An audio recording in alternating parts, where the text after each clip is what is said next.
السلام عليكم.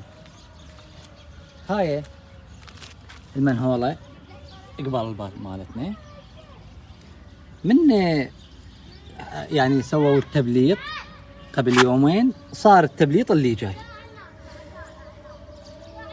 سويت هسه اني هاي كلها، حددتها، حفرتها وفتحتها وخليت هاي تنفتح بصورة طبيعية، كانت ما تنفتح. وراح انظف المنهولة، ما بيها شيء. هاي تخصني إلي، هاي حالها حال مجار البيت، إذا انسدت تأديني إلي، فواجبي إنه أهتم بيها وأنظفها. مو شرطة تاني العامل النظافة أو المقاول يجي ينظفها.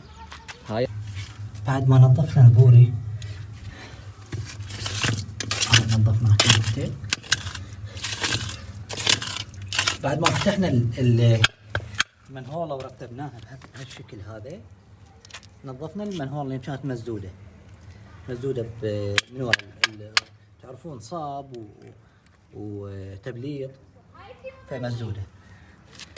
بعدين طلعنا الطين،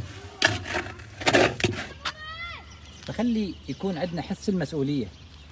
هاي الثقافة ضروري يتعود عليها المواطن العراقي، حس المسؤولية، انه هاي مسؤوليته يحس بيها، يجي يسويها، ما ينتظر احد.